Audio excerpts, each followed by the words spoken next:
হরে কৃষ্ণা, রাধে রাধে বন্ধুরা। তো আজকে তো সারাদিন অনেক ব্যস্ততা, আমরা রুম পরিষ্কার করছিলাম। এমনিতে তো আমাদের রুমগুলো পরিষ্কারই, তো আপনারা অনেকে দেখেছেন আমাদের রুমগুলো। এই যে একটা বেড দেখুন, আমাদের ভক্তবৃন্দরা আসবে, তো সেই জন্য আমরা রুমগুলো পরিষ্কার করছিলাম। এখন যেহেতু শীত অনেক কমে গেছে, তো এই জন্য আমরা পাতলা ব্ল্যাঙ্কেট দুটো দিয়েছি এই যে। আর এই যে এই রুমের হচ্ছে ড্রেসিং টেবিল, ভক্তরা এখানে রেডি হতে পারবে। এই দেখুন বন্ধুরা, এটা হলো রুম অ্যাটাচ বাথরুম। এই যে গিজার, কোমোড, আর এই যে কাপড় রাখার জায়গা এই যে। আর এই দেখুন বন্ধুরা, এই যে আরেকটা রুম। তো এখানেও আমরা এই যে বালিশ দিয়ে রেখেছি। আর এই যে নতুন আজকে একদম পরিষ্কার বেডশিট সবগুলো একটু আগে রেডি করলাম আমি আর প্রভু মিলে। তো আপনারা বন্ধুরা রুমগুলো সব দেখলেন। আমাদের এখানে থাকা, 3 টাইম প্রসাদ দর্শনের সুব্যবস্থা করে থাকি আমরা। যারা আসবেন তারা যোগাযোগ করবেন। হরি বল।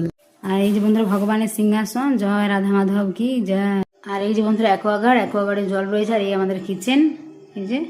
আর এই বন্ধুরা হল, অনেকে আমাদের বলছিলেন যে মাতাজি হলটা দেখিনি, তো এই যে আমাদের বড় হল রয়েছে। আর এই দেখুন বন্ধুরা ম্যাটগুলো, আপনাদের বলছিলাম এই যে ছোটো ম্যাট, এই যে এগুলো সিঙ্গেল ম্যাট রয়েছে। আর এই যে ডবল ম্যাট রয়েছে আমাদের এই যে দেখুন। আর এই দেখুন বন্ধুরা, এটা হলো প্রসাদ পাওয়ার জায়গা।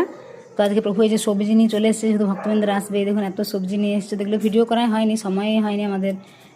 আর এই বন্ধুরা এই যে আরেকটা বাথরুম। তো আজকে সমস্ত কিছু পরিষ্কার করা হয়, যেহেতু ভক্তবৃন্দরা আসবে। এখানে দেখুন এই কাপড় রাখার জায়গা। এই বাথরুমটা অনেকটা বড়। আর এখানে রয়েছে হাত ধোয়ার বেসিন, আর ছাদে আছে কাপড় জামা মেলার জায়গা। আর এই দেখুন ফল নিয়ে এসছে।